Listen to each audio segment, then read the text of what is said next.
When my son pushed me to give my seat at the table to his wife's mother, I never imagined that I would change his entire life in the next 24 hours. I was just a 64-year-old mother who had built a business empire from scratch. But that Christmas night, I decided it was time to teach him a lesson about respect and consequences. When Peter woke up the next day, 47 missed calls were waiting for him, and his life would never be the same again. But before we continue, make sure you're subscribed to the channel and write in the comments, where are you watching this video from? We love to know how far our stories travel. My name is Sophia Miller, and for almost 4 decades, I built the largest construction company in our city from the ground up. When my husband Charles passed away 6 years ago, my only son, Peter, became the most important person in my life. That's what I thought, at least until that terrible Christmas dinner. The afternoon of the 24th began with so much promise. I arrived at Peter's house carrying carefully chosen gifts for my beloved grandchildren, Matthew, who was 15 years old, and Julia, who was 12. In my purse, a special bottle of wine that cost over $1,000, saved to celebrate with family. The house was beautifully decorated, golden lights illuminated every corner, and the aroma of roast turkey filled the air. Everything seemed perfect. "Grandma!" my grandchildren shouted, running toward me. Matthew, already taller than me, and Julia, who still clung to my neck like when she was little. Those sincere hugs were the only moments of true happiness I would experience that night. Camilla, my daughter-in-law, greeted me with a smile that didn't reach her eyes. I always felt something artificial about her, as if every word or gesture was carefully measured. "So glad you arrived early, Sophia." Peter appeared from the kitchen, but his greeting was strangely mechanical. "Hi, Mum. Just leave your coat there." I noticed something different in the atmosphere, a palpable tension I couldn't identify. The table was set for 8 people, but there were only 6 of us. "Are we expecting someone else?" I asked, observing the extra places. "Yes, my parents will be here any moment," Camilla replied, with that same rehearsed smile. She was referring to Eleanor and Richard Vance, a couple I knew well from business circles. Richard, especially, had always silently competed with me in the business world. When the couple arrived, Peter transformed completely. His posture changed, his tone of voice altered, becoming excessively attentive. "Mrs. Vance, Mr. Vance, what a pleasure to have you here. Please come in." It seemed strange to me, but I decided not to comment. After all, it was Christmas, and I wanted to enjoy the time with my family. We sat down at the table and I took my usual place at the head, next to Peter.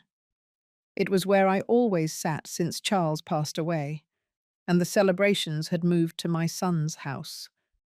But when Richard approached the table, I realized Peter was looking at me with an expression I would never forget. Cold, calculating, indifferent. "Mum, I need you to move." I was confused. "What? This seat is for Mr. Vance. He is our guest of honor." I felt like I'd been slapped in the face. "Peter, I have always sat here. This is my place in the family." The tension was almost palpable. Camilla looked at the floor, visibly uncomfortable. The children stopped talking. Richard remained standing, observing the scene with a mixture of awkwardness and something else I couldn't identify. "Mum, don't make this difficult. Please, get up." "I don't understand, Peter. What's going on?" That's when it happened. Peter came closer, put his hands on my shoulders, and pushed me with such force that I lost my balance. My 64-year-old body couldn't withstand the force, and I fell heavily to the floor in front of everyone. The silence that followed was deafening. The children screamed my name. Camilla brought her hands to her mouth. Eleanor looked horrified. Richard remained motionless, but in his eyes I saw something that chilled me to the bone. Satisfaction. "This seat is for Camilla's father. Go." Peter's voice sounded unrecognizable. From the floor, humiliated and in pain, something broke inside of me. Not just my dignity, but something much deeper. The image I had of my son, the unconditional love I felt for him, crumbled like a house of cards. Matthew and Julia helped me up. Their faces reflected confusion and pain. "Are you okay, Grandma?" Julia asked with tears in her eyes. "I'm fine, dear," I lied, stroking her hair. But inside, a storm was beginning to brew. Peter had already taken his place at the table as if nothing had happened. Richard occupied my chair without a word. Camilla served dinner with nervous movements, avoiding my gaze. I sat in a side chair like a second-class guest in what was once my own family. Throughout the dinner, I watched how Peter addressed Richard with a respect he had never shown me. I watched how Camilla hung on her parents' every word. I watched how my grandchildren looked at me with sadness, not understanding why their father had humiliated their grandmother. And as I watched, I made a decision that would change our lives forever. The dinner proceeded in an atmosphere as thick as smoke. Every bite tasted of betrayal. Every laugh between Peter and Richard had pierced my soul like daggers. My grandchildren tried to fill the silence with innocent comments about school, but even they realized that something fundamental had changed in our family. "Matthew was selected for the school's math team," I commented, trying to regain some normality. "Oh, yes," Peter replied without even looking at me, focused on pouring more wine for Richard. "Are you enjoying the meat, Mr. Vance?" It was as if I had become invisible. For 42 years, I raised this man. I taught him values, principles, gave him everything I had and much more. And now he was treating me like an inconvenient stranger at his own table. When we finally finished dinner, I discreetly excused myself. "I'm just going to the restroom for a moment." No one answered. No one even looked up from their glasses of cognac and their business conversations from which I, the woman who had built the family company from nothing, was not included. I walked to the bathroom with slow steps, but my mind was racing at breakneck speed. Once inside, I locked the door and looked at myself in the mirror. The woman looking back at me had red eyes, not from tears, but from a cold anger that was beginning to crystallize into pure determination. I took out my cell phone and began dialing numbers I knew by heart. The first call was to Edward Santos, my personal lawyer for over 20 years. "Sophia, it's Christmas Eve. What happened?" "Edward, I need you to prepare documents first thing tomorrow to revoke all the powers Peter has in the company. All of them, without exception." There was a long pause. Edward knew the structure of my businesses perfectly. "Sophia, are you sure? That would mean—" "I know exactly what it means. I also want you to cancel all the guarantees I've signed in his name. The house, the car, the corporate cards, everything." What happened? "My son just showed me who he really is, and I'm going to show him who I am." The second call was to Maria Oliver, my accountant and chief financial officer. She also knew every financial move the family made. "Maria, I'm sorry to bother you on this day. I need you to freeze all joint accounts with Peter tomorrow morning. Suspend his salary and executive benefits. Is there a legal problem, Mrs. Miller?" "No, Maria. I'm just taking back control of what belongs to me." The third call was the most important. I dialed the number of Robert Allen, my right-hand man at the company, a loyal man who had been with me from the beginning. "Robert, forgive the hour. Could you go to the office early tomorrow? I need you to remove all of Peter's personal belongings from his office." "Are you firing him?" He is no longer the chief executive officer. You will take over the position starting tomorrow. Prepare a letter of immediate termination. Cause, loss of confidence. Understood, Mrs. Miller. Anything else? Yes. Put a note on his desk that says, "This office is not for you." I want him to understand the message perfectly. After the calls, I stayed in the bathroom for a few more minutes, mentally organizing every move I would make. It wasn't revenge I was seeking, it was justice. For decades, I built a business empire. I sacrificed personal time. I worked 18 hours a day to give my family a comfortable life. And my own son had just shown that all that effort wasn't even worth basic respect. I returned to the living room with a serene smile that hid the storm raging inside me. The conversation continued without me, as if I had never existed. "The European markets are very volatile," Richard commented, gesturing with his cognac glass. "Exactly," Peter agreed enthusiastically. "That's why we believe a merger between our companies would be beneficial." Those words hit me like a lightning bolt. A merger. They were planning to merge my company, my life's work, with Richard's, without even consulting me. "A merger?" I asked with a controlled voice. Peter looked at me as if he had forgotten I was still there. "Oh, yes, Mum. Richard and I have been discussing expansion possibilities."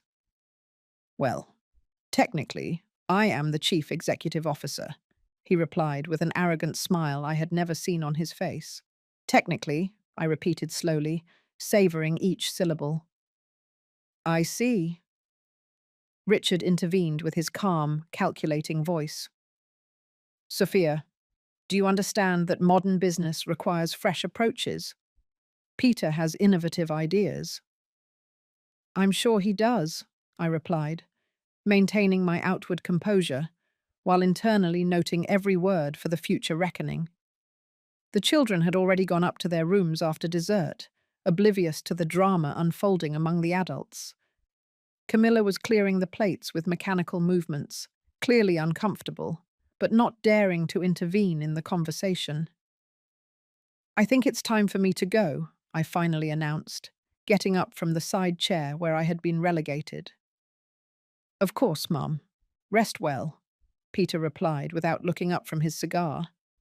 He didn't even bother to walk me to the door. It was Matthew who came running down the stairs when he heard I was leaving. "Are you leaving already, Grandma? I thought you'd stay later, like always." "No, dear. Tonight I have important things to do." "Are you mad about what happened?" My grandson's question pierced my heart. Even a teenager had realized the injustice of the situation. "I'm not mad, Matthew. I'm disappointed. But sometimes disappointments teach us important truths." "I don't understand." "You will soon, son. I love you very much. Always remember that." I left that house feeling strangely liberated. The cold December air filled my lungs as I walked to my car. In the driver's seat, before starting the engine, I picked up my phone again. I had one last call to make. "Mrs. Torres? This is Sophia Miller. I'm sorry to bother you on Christmas Eve, but I need to change my will first thing tomorrow. Yes, it's urgent. Very urgent." As I drove home, a smile formed on my face for the first time all night. Peter had played his cards, believing he had control over the situation, but he had forgotten one fundamental detail. I was the one who had built the game board, and tomorrow he would discover the real rules. I arrived home around midnight, but sleep was the last thing on my mind. While the rest of the city celebrated Christmas, I was preparing for the most important battle of my life. I turned on all the lights in my office and spread out on the oak table all the legal documents I had accumulated over 4 decades of work. The first task was to meticulously review the corporate agreements. I needed to confirm something I suspected. Peter never had a real equity stake in the company. He was chief executive officer by my appointment, not by vested right. All his authority depended on my will, and that will had just changed radically. While I was flipping through folders and files, my phone rang. It was Maria, my accountant. "Mrs. Miller, I've been reviewing the accounts since we spoke. There's something you need to know urgently." "Tell me, Maria. Peter has been using the company's guarantees for personal expenses much larger than we imagined. The mansion where he lives has an $800,000 mortgage guaranteed by you. The sports car, $150,000. The corporate credit cards. Mrs. Miller, he owes more than $300,000 in personal purchases." The information hit me like a ton of bricks. "Is he in default on any payments?" "Several. Without your guarantees, he will be foreclosed on immediately. The banks will begin foreclosure proceedings tomorrow morning." "Perfect. Cancel all the guarantees at dawn." "Are you sure? That will ruin his financial situation." "Maria, my son just ruined something much more valuable. Our relationship. Now he will learn about consequences." After hanging up, I continued reviewing documents until I found what I was looking for. Peter's employment contracts. My company, Miller Construction, paid him a salary of $12,000 a month, plus benefits that included a company car, private health insurance, entertainment expenses, and a share in the annual profits. All of that would disappear in a few hours. At 3 in the morning, I called Robert. "Boss, I couldn't sleep thinking about what you asked me. Do you really want to do this?" "Robert, do you trust my judgment after all these years?" "Of course, Mrs. Miller. You pulled me out of poverty and gave me opportunities I never dreamed of." "Then trust me now." Peter crossed a line of no return. "Go to the office early, remove his personal belongings, and put that note exactly as I told you." "And what if he arrives while I'm doing it?" "Even better. I want him to feel what it's like when someone takes your place." At 4 in the morning, I reviewed the financial statements for the last 5 years. What I discovered filled me with anger and disappointment. Peter had been diverting small sums to personal accounts for years. Nothing illegal, but ethically reprehensible. He had used company contacts to get private contracts. He had collected commissions for recommending suppliers without informing me. My son had not only disrespected me that night, he had systematically betrayed my trust for years. At 5 in the morning, I called Edward. "Sophia, I've been preparing the documents you requested, but I must warn you, this will have immediate legal consequences. Peter could sue you for wrongful termination." "Edward, I have proof of misappropriation of funds, misuse of corporate resources, and undisclosed conflicts of interest. Do you think he'll want to go to trial?" "I understand. The documents will be ready at 8 o'clock sharp." "Perfect. Also, prepare the papers to transfer ownership of the mansion on Central Avenue, which is in his name. It was a wedding gift, but it's registered as a family loan. I want it back. The mansion where he currently lives?" "Exactly. Let him learn to pay rent like any normal person." At 6 in the morning, while I was making coffee, I received a message from Julia. "Grandma, Dad is very nervous. He was on the phone all night. Is everything okay?" I replied. "Everything will be fine, dear. Your grandma loves you very much." At 7 in the morning, it was time to make the most satisfying call of the entire operation. "National Bank. This is Sophia Miller speaking. I need to immediately cancel all guarantees I have signed in the name of Peter Miller. Yes, all of them. Mortgage, loans, cards, everything." "Mrs. Miller, that will mean the payments will be executed immediately against the principal debtor." "I know that perfectly well. Proceed." "Very well. The cancellation documents will be processed within an hour. Should I inform Mr. Miller?"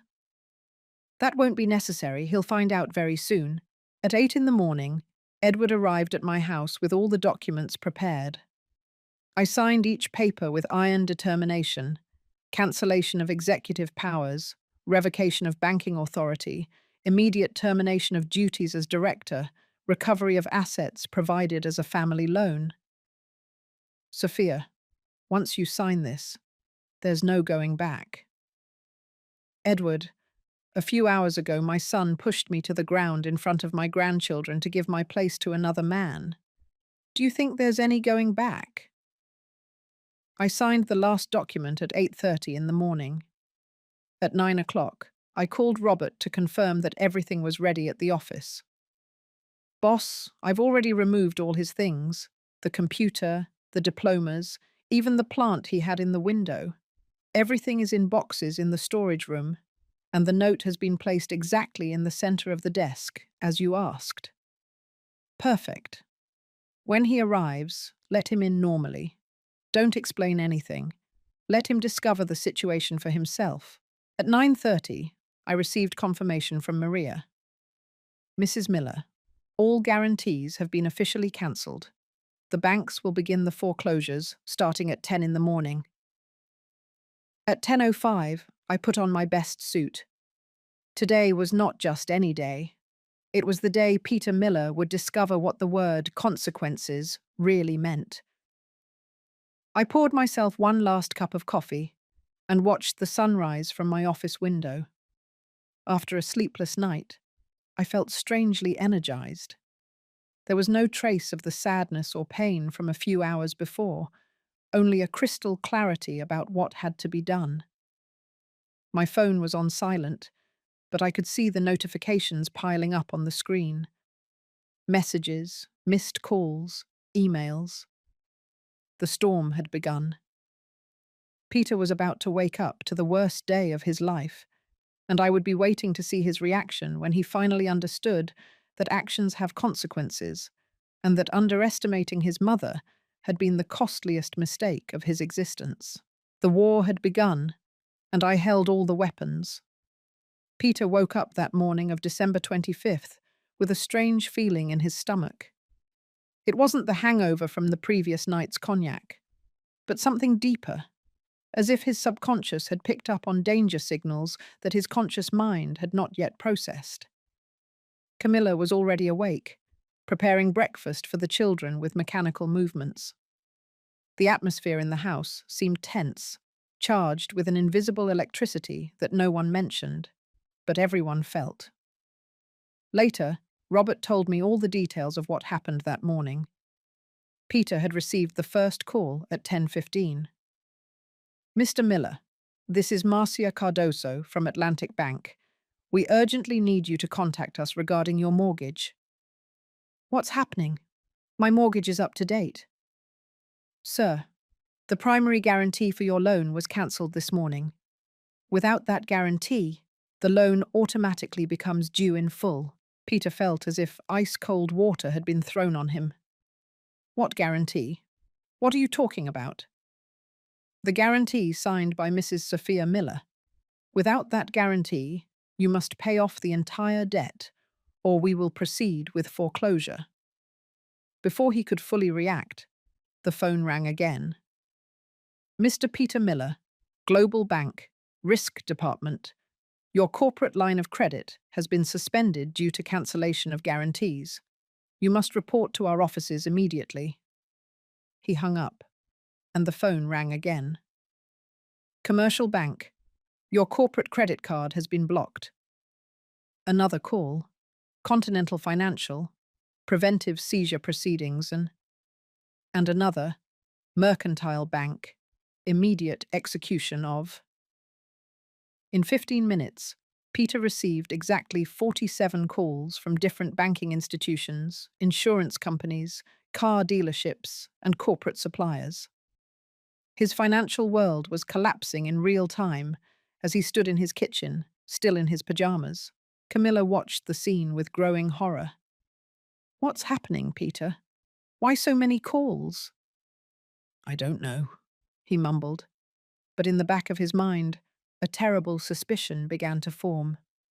My words from the previous night echoed in his memory. Technically, I am the chief executive officer. At 11 in the morning, he decided to go to the company immediately. He needed to understand what was happening, and more importantly, he needed access to corporate resources to deal with this unexpected crisis. He drove his BMW through the city, not knowing it would be one of the last times he would be behind the wheel of that vehicle. The dealership had already received repossession orders for non-payment of the lease. Robert described to me in detail the moment Peter arrived at the Miller construction building. The security guard greeted him normally, showing no signs that anything had changed. Peter took the elevator to the 5th floor, where his chief executive officer's office was located. As he stepped out of the elevator, he noticed something strange. Robert was in his office, sitting behind his desk, reviewing documents that clearly belonged to the executive files. "Robert, what are you doing in my office?" Robert looked up with an uncomfortable but firm expression. "Good morning, Peter. This is no longer your office." "What do you mean it's not my office? What are you talking about?" "Read the letter that's on the desk." Peter approached and saw, placed exactly in the center of the wooden surface, a handwritten note in my unmistakable script. "This office is not for you." The words hit him like physical blows. It was the same phrase he had used the night before, but now directed at him. He felt his knees weaken. "Robert, this must be a joke." "It's not a joke, Peter. Mrs. Miller appointed me chief executive officer this morning.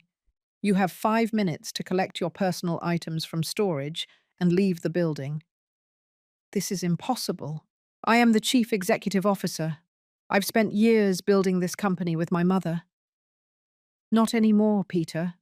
The termination papers have been officially filed. Causes, loss of confidence, and conflict of interest." Peter felt the world spinning around him. He picked up the phone to call me, but before he could dial, Robert handed him a sealed envelope. "Mrs. Miller asked me to give you this." With trembling hands, Peter opened the envelope. Inside was a typed letter on company letterhead. "Peter, the consequences of our actions sometimes arrive when we least expect them. Last night, you taught me that my place in your life no longer exists. Today, I am teaching you that your place in my company doesn't either. You have until noon to vacate any property that is in my name. The mansion on Central Avenue, the car, everything. You will learn to live on your own resources, as you should have done years ago. Do not look for me, do not call me, do not try to use intermediaries. This decision is final and irrevocable. Your mother, who no longer recognizes you, Sophia Miller." Peter read the letter 3 times before the words fully penetrated his understanding. It wasn't just the job. It was everything. His house, his car, his lifestyle, his financial security. Everything had vanished in a single morning. "Robert, you have to help me. You've known my mother for years. This is a temporary madness." "Peter, I saw what you did to her last night. My own wife was disgusted when I told her. Mrs. Miller is the fairest woman I know, but also the most determined. When she makes a decision, there's no going back. But I am her son, her only son. You were her son. Last night you decided to be something else." Peter left the corporate building like a sleepwalker. In the parking lot, he found a tow truck hooking up his BMW. The driver showed him a court order for repossession due to non-payment. "Wait, there must be a mistake." "No mistake, sir. The lease is expired and without guarantees. The vehicle will be repossessed immediately." Peter had to walk to the nearest subway station, something he hadn't done in years. During the ride home, his phone never stopped ringing. Banks, creditors, suppliers, all demanding immediate payment. When he finally arrived at the mansion, he found Camilla crying on the sofa with a court notice in her hands. "Peter, we have 24 hours to leave the house. They're going to foreclose on the mortgage." "What?" "Your mother cancelled all the guarantees. We owe $800,000 that we don't have." Peter sank into a chair, completely defeated. In less than 12 hours, he had lost his job, his car, his house, and his financial stability. And worst of all, he had lost his mother. The words he had spoken the night before now echoed like a curse. "This seat is for Camilla's father.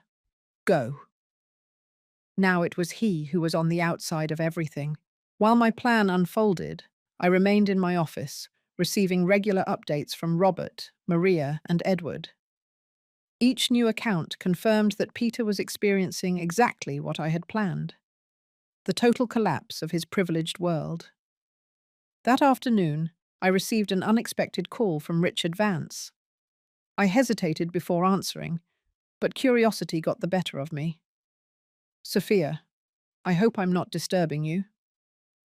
"That depends on the reason for your call, Richard." "I want to apologize for what I witnessed last night. Peter's behavior was unacceptable, and I feel partially responsible for not having intervened immediately." His voice sounded sincere, which surprised me. For years, Richard had been a silent competitor, never an ally. "I appreciate the call, Richard, but you have no reason to apologize.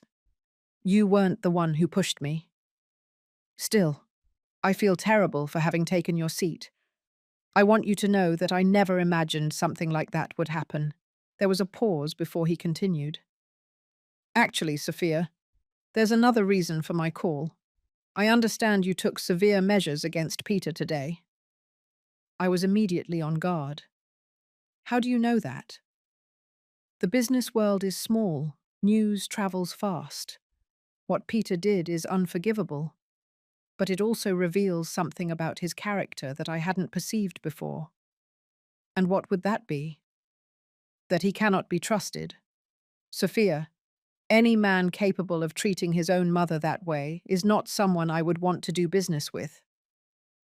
I felt a wave of satisfaction, realizing that Richard was cancelling the potential merger with the company. Now, just my company. "I understand your position. In fact, I'd like to propose something different. Instead of working with Peter, I would prefer to explore partnership possibilities directly with you. I have always admired your business vision, even when we were competing." That took me by surprise. The man my son had tried to impress at my expense was now offering me a partnership. The irony was almost poetic. "It's an interesting proposal, Richard. We can discuss it after the dust settles." "Of course, no rush. And Sophia, it was very smart of you to maintain absolute control of the company all these years." After hanging up, I thought about this unexpected turn of events. Peter had sacrificed our relationship to win Richard's approval, and now he had lost them both. The consequences of his actions continued to multiply. At 3 in the afternoon, Edward called me with new updates. "Sophia, the eviction notices have been delivered. Peter has 24 hours to leave the mansion." "Any reaction from him?" "He tried to challenge it, but when we presented the evidence of the financial misappropriations, he quickly gave up. He knows he has no way of winning this legal battle. With each new piece of information, I expected to feel some remorse, some maternal hesitation, but all I felt was a strange sense of justice. It wasn't revenge that moved me, but a deep need to establish boundaries that had never been set before. That night, I couldn't sleep. Not from regret, but from the energy still pulsing through my veins. For the first time in years, I had taken complete control of my life again. I had eliminated the only person who made me feel vulnerable, the only person capable of hurting me deeply. As I stared at the ceiling of my bedroom, I remembered Charles, my late husband. What would he say about all this? He was always more lenient with Peter, more willing to forgive his small failings. But even Charles, with all his kindness, would never have tolerated what happened on Christmas Eve. "You did what you had to do," I could almost hear him say. "Peter needs to learn that the world doesn't revolve around him." The next day brought more news. Camilla had called her parents, begging for financial help. Eleanor was willing to help, but Richard, surprisingly, refused. "My daughter and my grandchildren will always have my support," he had apparently said. "But I will not finance the lifestyle of a man who treats his own mother that way." Richard's transformation from Peter's potential partner to my ally was fascinating. Not only was he denying my son help, he was explicitly condemning his actions. It was as if the respect Peter tried to earn by humiliating me had turned into the exact opposite. 3 days after the Christmas disaster, Matthew called me. His voice sounded worried, more adult than his 15 years. "Grandma, are you okay?" "I'm fine, dear. And you? How are things at home?" There was a significant pause. "Complicated. Mum is nervous all the time. Dad barely leaves his room. They think I don't know, but I overheard an argument. We're going to have to move to a small apartment downtown." I felt a pang of guilt, thinking about my grandchildren facing the consequences of Peter's actions. They were innocent in this story. "Matthew, I want you to know that my love for you and Julia has not changed at all. What happened between your father and me is an adult matter." "I know, Grandma. Julia is scared, but I explained that you're not mad at us." "You are a very smart boy, Matthew." "Grandma, what Dad did was really bad, wasn't it?" The question was simple but loaded with complexity. How could I explain to a teenager the depth of the betrayal I had felt? "Your father hurt me very much, Matthew. It wasn't just physically pushing me, but the disrespect it represented. When you grow up, you'll understand that some actions have consequences we can't erase." "Do you think he'll learn his lesson?" That was the question I was asking myself. Peter had always been shielded from the consequences of his actions. Since he was a child, his charm and position as an only son guaranteed him easy forgiveness for almost everything. Perhaps that was precisely what had turned him into the man he was. "I hope so, Matthew. Sometimes we need to lose everything to understand the value of what we had." After hanging up, I reflected on the unexpected wisdom my grandson was showing. Even at 15, he could see the basic justice of the situation with clarity. Children often have an innate sense of right and wrong that adults complicate with elaborate justifications. That night, I made an important decision. Although I couldn't forgive Peter, I would not allow my grandchildren to suffer unnecessarily for his mistakes. I called my lawyer with new instructions. "Edward, I want to set up an educational trust for Matthew and Julia, completely separate from anything related to Peter or Camilla. A fund that will guarantee their education no matter what happens to their parents." "Understood, Sophia. I'll prepare the documents." "Should I include any specific clause?" "Yes. The money can only be used for the children's direct education, health, or well-being. Peter and Camilla cannot have access to it under any circumstances." It was my way of separating my love for my grandchildren from the need to set clear boundaries with my son. I was still a grandmother, even if I no longer felt like a mother. January arrived with its typical cold and the quiet that follows the end-of-year holidays. A week after the incident, I heard that Peter, Camilla, and the children had moved into a small rented apartment in the city centre. The contrast with the mansion where they used to live couldn't be more dramatic. Robert kept me informed of the rumours circulating in business circles. The story of Peter Miller's downfall had spread quickly, becoming a cautionary tale for other executives who underestimated the power of their corporate matriarchs. My reputation, curiously, had been strengthened. I was no longer just the competent widow who had continued her husband's legacy. Now I was the ruthless businesswoman who would not tolerate disrespect, not even from her own son. The weeks turned into months, and the wound in my heart began to heal, though never completely. I dedicated myself entirely to the company, implementing projects I had postponed for years. The partnership with Richard Vance was developing in a surprisingly positive way. Our management styles, once competitive, proved to be complementary when aligned with common goals. In mid-March, Maria brought me information about Peter's financial situation. "Mrs. Miller, I managed to get some details through mutual contacts. Peter is working as an administrative assistant at a small construction company on the other side of town. The salary is a tenth of what he earned with us." I absorbed the information in silence. A part of me felt a bitter satisfaction, but another part, the one that still held memories of the boy Peter had been, felt a pang of sadness. Is he still having financial difficulties? Considerable. Most banks refuse to work with him due to the past defaults.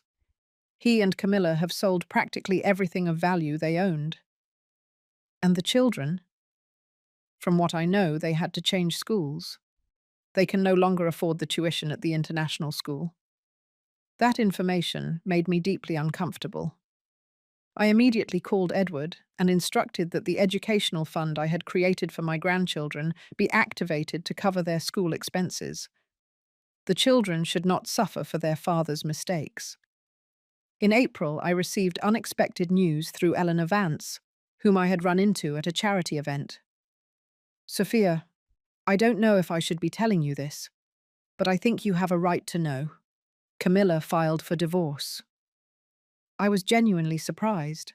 Why? She said she no longer recognizes the man she married, that the financial disaster only revealed a side of Peter she can't accept. The last straw was when he sold her engagement ring to pay the rent, without even consulting her. The news resonated with me in a complex way. Peter was reaping the consequences of his actions in every sphere of his life. And the children? They'll stay with Camilla, of course. Peter will have weekend visits once he has a suitable place to host them.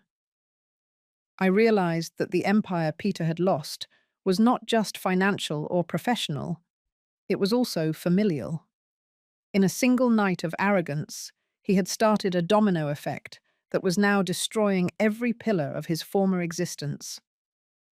In May, as the first spring flowers began to color the city, I received a letter. The envelope was simple, the kind you buy at any neighborhood stationery store. I immediately recognized Peter's handwriting. I hesitated before opening it. A part of me feared finding bitter accusations or manipulative pleas. Another part, the one that would never completely stop being a mother, sincerely hoped it wasn't that. "Dear Sophia," the letter began, without the usual mum or any family intimacy. "I know I have no right to address you, and I completely respect your decision not to want contact with me. This letter does not seek a response or a reconciliation. I simply need to say some things I have learned during these months that have changed my life forever." The formality and respectful tone surprised me. There was no trace of the arrogance I knew so well. For 42 years, I believed I deserved everything I had for being your son. Now I understand that I deserved nothing, simply for having been born with privileges. Respect is earned through actions, not last names. Dignity is built with character, not with bank accounts. The words seemed sincere, not calculated for advantage. There is no excuse for what I did. Pushing you to the ground in front of my children was the most cowardly and cruel act of my life. It was not a mistake. It was a conscious choice to prioritize my social image over your dignity. It was pure betrayal. and I deserved exactly the consequences I received. I felt my eyes welling up with tears, not of sadness, but of a strange combination of relief and recognition. Peter finally seemed to understand. I am not writing in hopes of forgiveness. Forgiveness is something that must be earned through years of consistent behavior, not with pretty words on paper. Nor am I writing in hopes that you will change your decision about our relationship. I completely respect your choice and understand that it is just and necessary. The letter continued for several pages, detailing not his sufferings or losses, but his process of inner growth. He described his current job not as a humiliation, but as an education in dignity. He explained his modest apartment not as a punishment, but as a lesson in self-sufficiency. If we never speak again, I want you to know that I have become a better person thanks to the consequences you imposed. Not in spite of them, but because of them. That is a more valuable gift than any material inheritance. You gave me the opportunity to discover my own worth, separate from your achievements and your generosity. The letter ended with a simple closing. With deep respect and eternal love, your son who is finally growing up, Peter. I kept the letter on my desk and spent the rest of the day absorbing its content. It wasn't emotional manipulation disguised as repentance. It was the genuine acknowledgement of a man who was finally facing the consequences of a lifetime of unquestioned privilege. That night, I took a sheet of paper and wrote a brief reply. Peter, I received your letter and read it several times. I am glad to know that you are well and that you are growing as a person. That growth is exactly what I had hoped for. I am not ready to resume a personal relationship, and perhaps I never will be, but I want you to know that I am proud of the man you are choosing to become. Continue on that path, Sophia. It was the most I could offer at that moment. It wasn't forgiveness, but acknowledgement. It wasn't reconciliation, but respect. And for someone who had lost everything, perhaps it was enough to continue building a new life on a foundation more solid than inherited privilege. December returned, marking a full year since the night that had changed our lives forever. The Christmas lights illuminated the city, bringing bittersweet memories that I tried to keep in perspective. Over those 12 months, I had observed Peter's transformation from a distance, mainly through sporadic accounts from my grandchildren. According to Matthew, his father had changed completely. He seems calmer now, Grandma. He's not always chasing after something, and he really listens to us when we talk. The company was thriving under my renewed leadership, and the partnership with Richard had turned out to be surprisingly fruitful. We had launched 3 major joint projects, expanding our operations beyond regional borders. Ironically, the merger that Peter had planned behind my back ended up happening, but on very different terms and without his involvement. The week before Christmas, I received an unexpected call from Camilla. Our relationship had been cordial but distant, mainly for the sake of the children. Sophia, I hope I'm not bothering you. Not at all, Camilla. How can I help you? It's about Christmas. The children and I would very much like to invite you to have dinner with us on Christmas Eve. I hesitated, wondering if Peter would be present. As if reading my mind, Camilla continued. Peter won't be there. He understands that his presence would be uncomfortable for you. He will spend time with the children the next day. I was moved by the consideration. In that case, I gladly accept. Thank you, Sophia. It means a lot to us, especially the children. After hanging up, I reflected on how the roles had been reversed. A year ago, I was the uncomfortable guest at my own son's table. Now, he was the one stepping aside to give me space. On Christmas Eve, I drove to the small apartment where Camilla and the children now lived. It was a modest but cozy place, decorated with simplicity and good taste. When I arrived, Matthew and Julia ran to hug me with the same spontaneity as always, as if the chasm that had opened in our family had never existed for them. The dinner was simple, very different from the opulence of the previous year, but infinitely warmer and more genuine. Camilla had prepared everything with evident care, and the children proudly showed me their contributions. Julia had made dessert, and Matthew had decorated the table. During the meal, we talked about their daily lives, school, their dreams. At no point was Peter mentioned directly, but his presence floated like an unplayed note in a familiar melody. When the children retired to watch a Christmas movie, Camilla and I were left alone in the small dining room. Sophia, there's something I need to tell you. Her serious tone put me on alert. Peter has really changed. It's not a farce or a temporary strategy.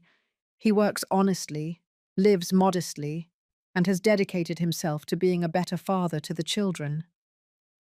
I nodded, not quite knowing what to reply. I know what he did is unforgivable. I myself couldn't stay married to him after seeing what he was capable of, but I think he deserves for you to know that your lesson had the desired effect. I'm glad to hear that, Camilla. I never wanted to destroy him, only for him to understand the consequences of his actions. She smiled slightly.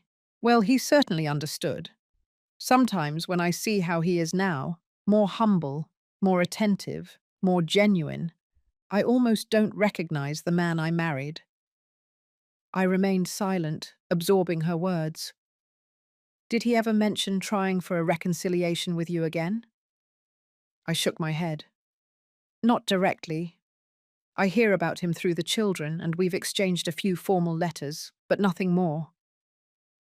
I think he's afraid. Not of you, but of not deserving a second chance.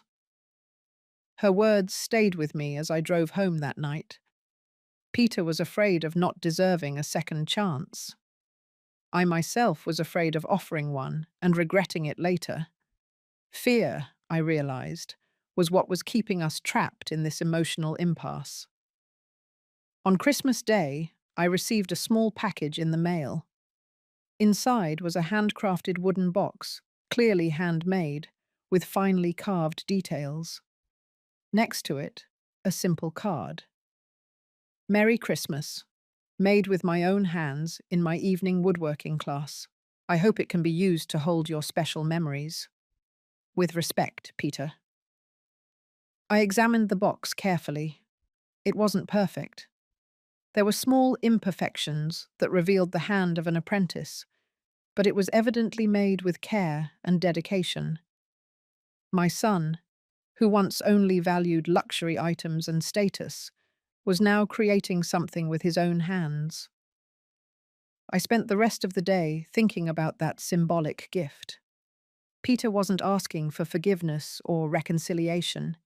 He was simply showing me, in a tangible way, the person he was becoming. A week later, I made a decision. I wasn't ready to fully resume our relationship, but perhaps it was time for a small step. I called Matthew. Grandma, is everything okay? Everything's fine, dear. Can I speak to your father, please? There was a surprised silence on the other end of the line, followed by sounds of movement. Then Peter's hesitant voice. Hello? Peter, it's Sophia. Mum, I mean, Sophia, did something happen? I received your gift. The wooden box. Oh, yes. I hope you liked it. It's nothing sophisticated, but it's beautiful. More beautiful than anything you could have bought. Another silence. Thank you. That means a lot to me. Peter was thinking. Maybe we could meet sometime. A coffee, perhaps. To talk. The response took so long I thought the call had dropped. I would love that. Whenever you'd like. How about next week? Tuesday at 3 in the afternoon. At the Central Cafe? I'll be there.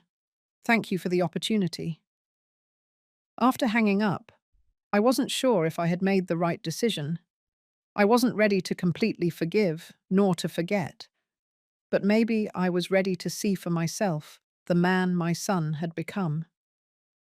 The following Tuesday, I arrived at the cafe a few minutes before the agreed-upon time. I chose a discreet table at the back of the establishment and ordered an espresso to calm my nerves.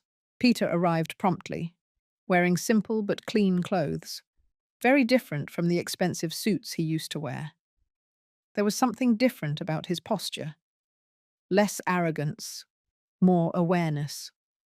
When our eyes met, I saw something in his that I hadn't seen in decades. Genuine humility. "Thank you for coming," he said simply, sitting down across from me. "Thank you for the invitation," I replied, maintaining the formal tone we had established in our letters. For a moment, we sat in silence, two strangers connected by blood, but separated by a December night that had changed everything. "How's your work?" I finally asked. "Honest? Sometimes difficult, but honest. I'm learning things I should have learned a long time ago." I nodded, appreciating the simplicity of his answer. "And the woodworking?" A small smile appeared on his face. "It's therapeutic. It transforms wood into something useful, just as I'm trying to transform my life." Our conversation flowed slowly, carefully, like two explorers in unknown territory. We didn't talk about the past, nor did we make promises for the future. We just shared small glimpses of the present, tacitly acknowledging that any reconstruction would have to start from scratch. When we said goodbye an hour later, there were no hugs or dramatic declarations, just a silent agreement that maybe, one day, we could find a new kind of relationship, not based on financial dependency or unfulfilled expectations, but on mutual respect and healthy boundaries. As I drove home, I reflected on the journey of the last year. I had lost a son as I knew him, but perhaps I was gaining a more authentic version of him. Peter had lost everything he valued superficially, but he was finding something deeper and more lasting: personal dignity. The consequences I imposed were not just punishment. They were an opportunity for growth that he would never have sought voluntarily. And although the path to reconciliation, if there was one, would be long and uncertain, I finally felt at peace with the decisions I made that Christmas Eve, 1 year ago. Because sometimes, the greatest act of love is not to protect someone from the consequences, but to allow them to happen, so that the person can finally grow beyond their own self-imposed limits. Now, if you liked this story, click on the next video that appears on the screen, because in it, there's a story of betrayal and a comeback like you've never seen before.